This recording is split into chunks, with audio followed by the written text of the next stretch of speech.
Hello and welcome to Quick Learn Photography, straight to the point videos that teach you everything that I've learned in over the last 10 years of professional photography. My name's James, and in this one I'm going to teach you a simple way to practice anticipating the moment and capturing it, okay? So obviously with the camera you need to be pretty quick at focusing. I've done some videos on focusing and being able to capture, focus, get it in focus, and get the shot. That's all very good, and the quicker you get at that, the better. The more fluid you get with that, the sharper, the quicker you get with your photos, which is great, especially for any kind of like documentary type work or capturing the scene or whatever's happening around you. Another great tool for this is back button focusing. Check this video out. It really helps with focusing, makes it even a quicker process for you. But this one is about anticipating the moment, which takes practice, and it's not that, I wouldn't say it's that difficult thing to do, and I'm going to teach you a little hack how to practice without actually photographing anything. Okay, so it's about anticipating the moment and sort of predicting. You can see the build up of when something's about to happen. Some things are really obvious. So let's say an example, if you want to get into wedding photography. I did wedding photography for quite a long time. With the dance floor stuff, that's great. You're capturing dance floor, people enjoying themselves, the bride and groom, all their guests and everything. Now there's a famous song called Jump Around. You've probably heard it, by House of Pain. So that is quite a common song that comes on a wedding. So the build up to that song, to the main chorus, the build up, jump, jump, jump. You know that's coming, okay? So it's just an example. You know that song, that hit is going to come. So that's when you're ready to take loads of photos, because everybody loses their minds and starts jumping around, and that's the bit you want. You don't want to get the bit beforehand where it's the build up to that. You want to get it when they jump, when they start singing jump, jump. So you can tell that's coming. So this is what I'm trying to get at. Try and get like that with everything. Try and anticipate the moment. Be prepared, have your camera ready, have all the settings ready, whatever it is you're using, aperture priority, if you've got lights set up or whatever. Make sure you're set and be prepared. Be prepared for the moment.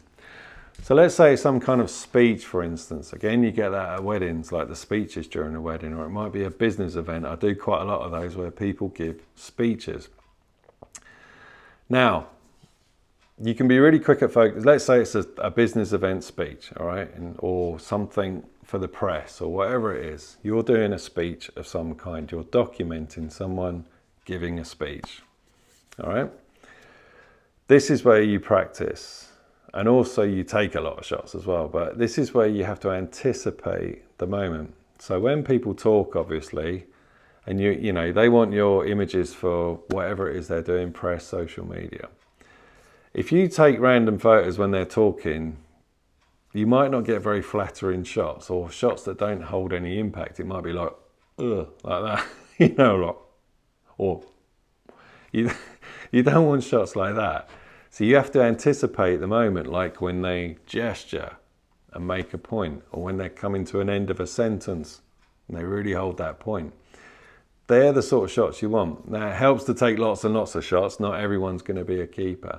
But try and build up and anticipate for the moment where they really make an impact with that speech, okay? I'm just using this as a speech as an example, but this applies to anything, okay? Say it's performing artists, like dancers or something like that. Obviously, you can anticipate when there'll be a killer shot about to come up and you are ready for it. So get in the mindset, get into the sort of the habit of waiting and anticipating, getting the focus set on the person, on the subject, whatever it is, and waiting for that moment. So speeches are a really good thing to practice for, and you want those powerful images. You know, like you see images in the news of, say, a politician or someone famous, and they're really like driving the point home like this, and you really want to capture that kind of shot. Be prepared, be focused, make sure your settings are all dialed in, the exposure and everything, and wait for that moment. And it helps to burst shots as well. Have it on burst mode. Not so fast that it sounds like a machine gun going off and it's going to distract the person giving the speech. Just perhaps, you know, take a few, or have it on a slower burst mode maybe. Because if you're going like that during It can be a bit off-putting, all right? So practice the moment. So weddings are great for that. If you're thinking of getting into wedding photography, like during the vows, the exchanging the rings, the speeches, then you want to capture those really, really nice moments. Take lots, because there'll be a lot that you can't use, because it will be like that sort of thing halfway through. So here's a little way to practice without being in at the deep end, actually photographing something and trying to get in that habit of anticipating the moment. Here's a way to practice, and it's so simple, and you can do it with this video that I'm doing right now. So watch a video on YouTube when people are talking, or whatever it is, something with movement, something where there's moments that would be a really, really good photograph, and hit the pause button. Just build up and hit the pause button. Okay, so mine is the space bar on the computer, or whatever it is on your phone.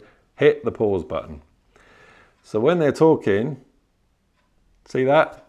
Imagine you took a photo of me doing that. It kind of holds a point, doesn't it? You don't want a photo of me. Right? Practice like a quick fire shooter, like get in the shot and get in the habit of pausing a video to try and freeze those moments. I did this for years, and it really made me quick, and it made me more alert to, you know, get in that section of when they're talking and making it more impactful. And bearing in mind, people blink as well. You can't help that. So they may have a real killer gesture, but blink at the same time, and you can't use that shot. So take lots, all right? So it's just a simple little hack to help you get quicker capturing the shots. And also you'll see by doing the pausing on a video thing, you'll see how many aren't keepers. So if you go back on this video, use me as a guinea pig. Pause on me while I'm talking and gesturing, and see, every time you pause, just think, oh, could I use that as a photo? No, I couldn't. Keep going, keep going, keep going. You're like, oh, that's a keeper, where I'm like, see what I mean? Like, or making a point, or smiling, like what I just did. And also how many are ruined by blinking, which is something you can't anticipate for, you can't control it. So just a little hack, use something like a YouTube video and pause it, and treat that pause button like taking a photo, and see how many are keepers. Okay, so that's what helped me for years. I didn't get that from anywhere else, so it's just something that I practiced a lot, getting really, really quick at it, okay, and it will really help you with your photography documentary journey. Now, if you want some more tuition with me, one-to-one, if you want some coaching with me, it's a service I'm offering, hit the link below and get in touch, and we can have an email or a discovery call about what sort of teaching you need, and if it's something I can help you with, then it'll be great to work along with you, and we can arrange some one-to-one coaching. So I hope this video helped, and get practicing, even with it, if it's just with videos, pausing it, get practicing for freezing those moments.